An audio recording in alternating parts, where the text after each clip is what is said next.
people who love them. Hello, this is The Thing About Cars. Thank you for joining us. We are recording, as always, in Strongbox West in beautiful Atlanta. It's a clear and sunny day outside. The onset of fall is upon us.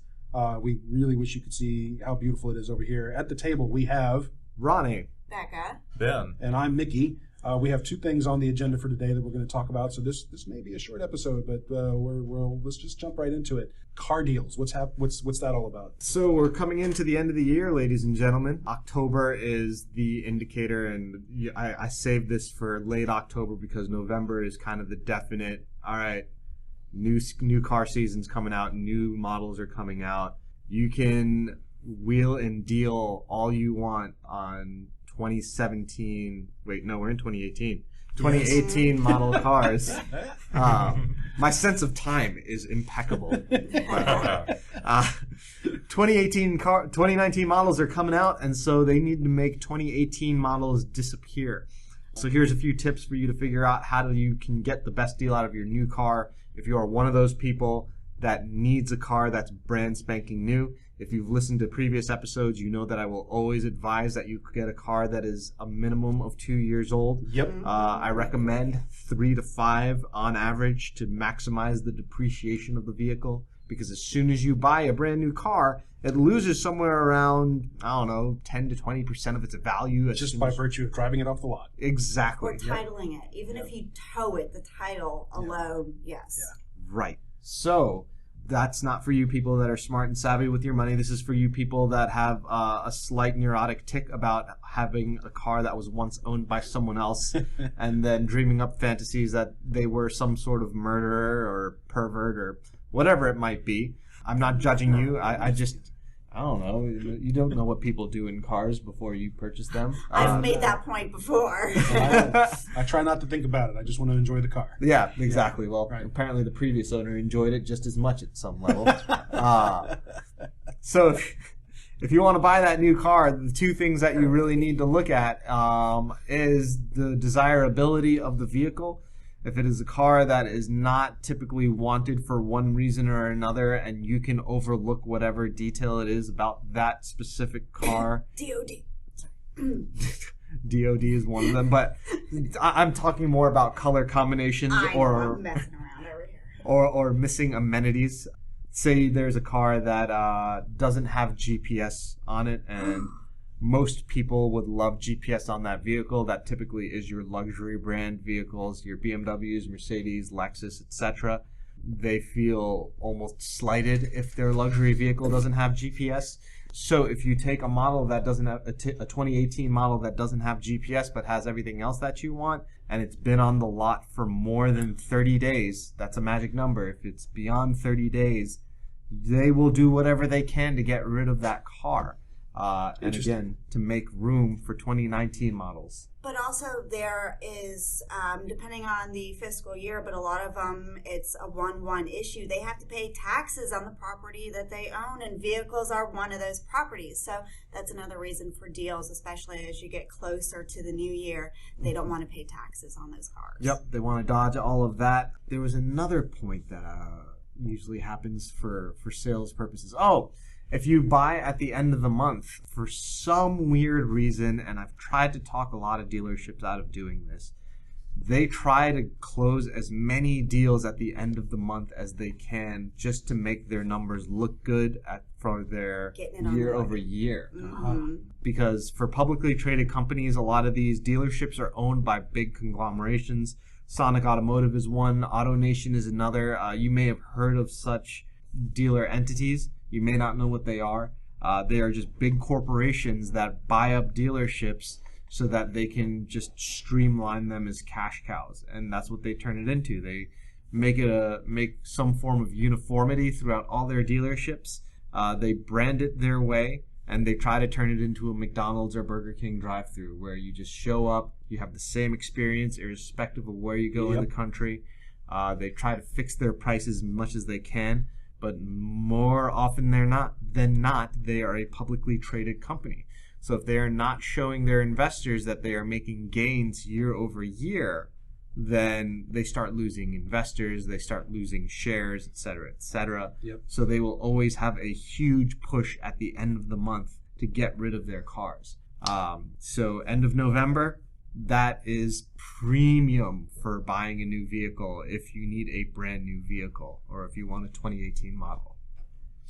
I will soon be in the market, I think. Except I don't want a 2018. I kind of want an older... Wait. What? Why? Why? Yeah. Are you keeping the Mazda? I might keep the Mazda. I'm not sure. But, the reality of that particular car is it's got 300-something thousand miles on it, and it's starting to make more creaking and other annoying noises whenever I hit a bump. You're going to start making creaking and annoying noises as you get older, too. I'm already making... Just put some new bushings in it. No, there's something under the dashboard that makes a weird noise whenever I hit a pothole. Duct tape. WD-40. So, yes, you went one way and I went the other. Right. So I mean, it's just an older car. I wouldn't mind something that's a little bit younger, even if it's the same year model car with less mileage on it. I would happily do that. Maybe we need to take his Mazda out and find out what's making the noise under the dash. Sure. Plus, it needs a new bumper because I never fixed it from the old accident back in April. Okay. Because the insurance companies are all assholes. Easy peasy. Am I allowed to say that on the air? I've been trying to keep it clean, but this one over here, Ronny's been letting stuff slip by. Well, Double C Beka is good at letting a good F-bomb every once in a while. Anyway, I love this Mazda. It's just easily one of the top 2 favorite cars I've ever driven. The other one being Volvo. a Honda Prelude. I thought you were going to go for your Volvo. No, the Volvo was a different kind of driving. It was its own kind of fun, but I wouldn't put it in my favorites category. So, I mean, it was rear-wheel drive, and it was a nice sedan, and I happen to like rear-wheel drive sedans. So, I love rear-wheel drive, yes. Yeah, but...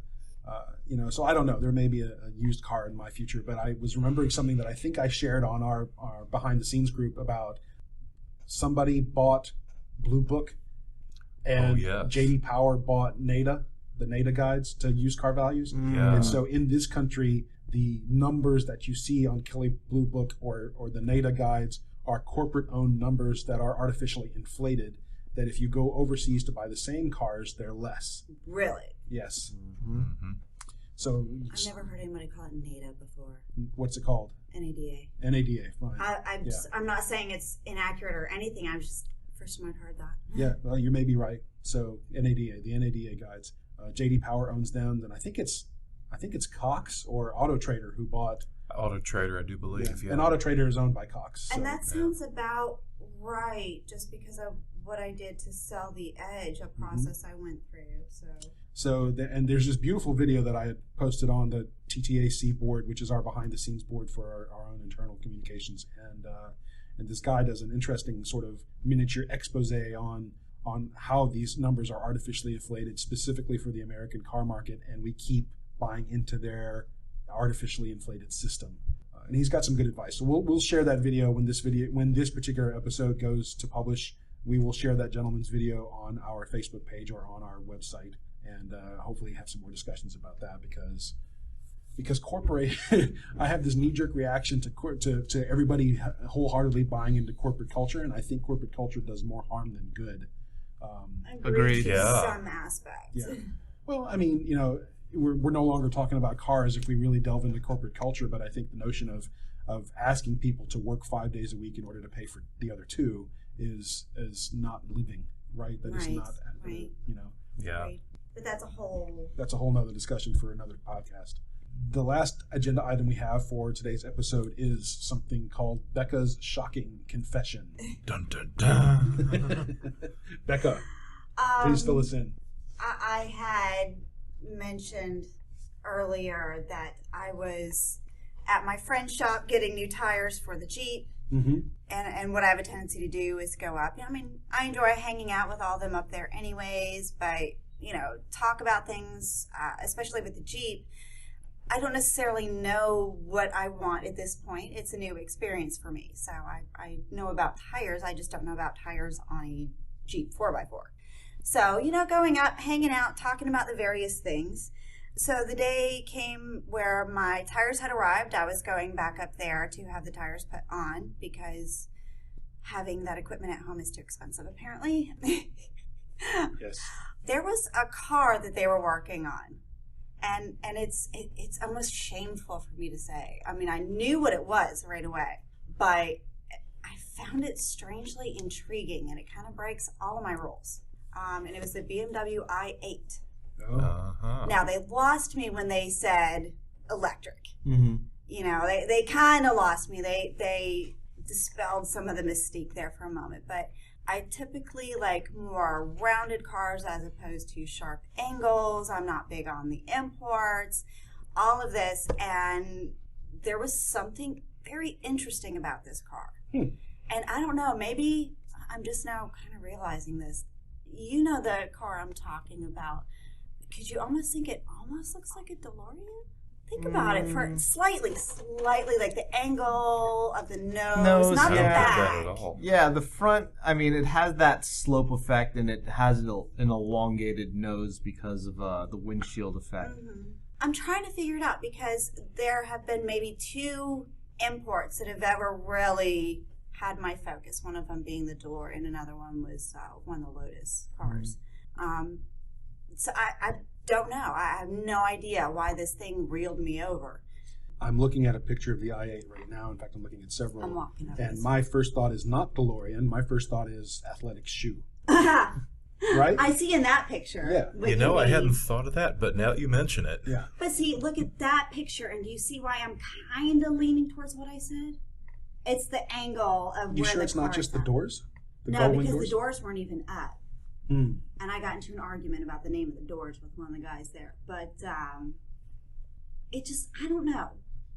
I'm not saying spitting image. I'm just talking about angles. Yeah, kind of. I can kind of. I mean, like, the shared line I see is the slope on the hood to a straight, flat front nose. And that's where I saw it first. Yeah. Was the front, right? Yeah. I don't know. So you think you're going to acquire one? Oh, no. It is as gorgeous as of a car as it is. It's a turd. Like, it's, Is it? It's pretty awful. I It mean, has bad range or something? it's $138,000, I think. my $147,000. Holy mackerel. A bunch of the first ones that came out came with leaking fuel tanks. They have a backup 3-cylinder turbo engine, I believe. Which doesn't make me feel any better about the Right. mechanical aspects, but It's a range extender. Yeah, pretty much. It's a fail-safe in case, you don't know how to read your electric gauge and you run out of electricity. Then you have a 1.5-liter 3-cylinder to get you to a gas station, and that's about it. or you're in the middle of nowhere, Virginia or something, and there's nowhere to stop. Right. Right. It doesn't last. I mean, its depreciation is pretty awful. It's not very fast. Doesn't handle particularly well. So buy it used, gut it out, have some fun. It's not that easy to get in and out of either. No, it's not. There was not a lot of room. Yeah. The interior was more simplified. Yeah. Not too much craziness going on, but there was not a lot of room. Hopefully BMW will turn around and the next generation do something a little better. I hope BMW, returns to the 2000 to 2004 era where they had everything right. Oh. That was their golden window. I mean, late 80s into 2000s, I can only say late 90s. I can only say so much because I was only so much of a gearhead, but it was also a vehicle reserved for the quote-unquote elite. If you were driving a BMW or a Mercedes back in those days, then you had the money to support owning the vehicle, as opposed to the new gen rich money or new money folk that put everything on credit, Right. just to own it, and then They can't buy the afford- car and then they can't do oil changes. Exactly. Right. And that's where we spoke about this before, but the concept of disposable cars came in the mid to late 2000s because of such a demographic. But if BMW can just get their stuff together and go back to just making quality cars with predictable maintenance schedules, they have the bones. They have fantastic braking systems that are second to none. They have fantastic suspension systems that are typically second to none. They know how to design a cockpit to really cater to the driver and enhance the driving experience while still having comfortable seating for passengers. But they've deviated from that substantially. And there was a point where they did make mention that they are not catering to the American market anymore. They're leaning towards the Chinese market because that's where the dollars are coming in It's now. a billion consumers over there. Mm-hmm. Yep. And as their economy expands and grows, and as long as they don't become regulated, there's going to be a whole lot of rich people making money off the backs of some really poor people. Yeah. And, The more things change, the more things stay the same. Yep. Yep. Well, all that aside, though, it wasn't the mechanical aspects or anything that pulled me in. It was the shape of the car. and I've talked about lines and angles before, and I know some people don't totally get what I mean, but I look at cars, I see lines and angles, and it was something about it. I'm not big on the sharp angles, and the back end especially had some interestingly sharp angles, but it was just something about the body. I don't know. It was very intriguing. Well, the last thing I think we should talk about today, because we do have a few minutes left, and this may be a very short, easy way to wrap up this episode, is something I had put on my topics list. And we've talked about tires on and off over this day of recording. I generally always follow the factory recommendation for tires on my car, right?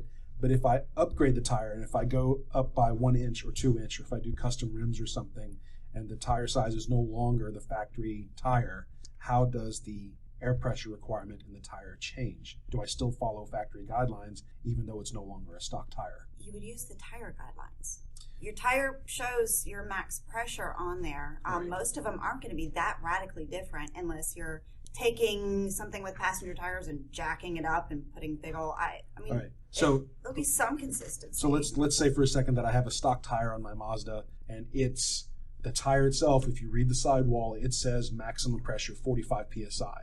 But the factory sticker on the inside of the frame says 32 psi, right? And that has been the case for every single car I've ever owned. Interesting. The number on the pillar is not the same as the number on the sidewall.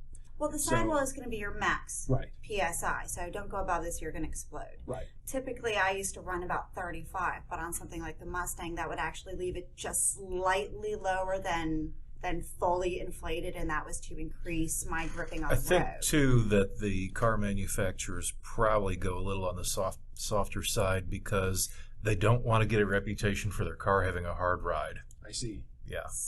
So I could be, so I should pay attention to the sidewall more so than the sticker recommendation on the frame. Probably, and then within that, work with it a little bit, see what you like the most. See what makes the car feel better, Yeah. see what's getting you the best gas mileage, and it's a lot of things that go into it. So I didn't know if there was an actual guideline that if you got aftermarket wheels, you should adjust that factory recommendation by a certain number one way or the other. It's always dependent on the vehicle and what you want the vehicle to do. Yeah. Just don't go over the max. Right. I mean, even then, that sometimes you're putting risk at hand by going over the max.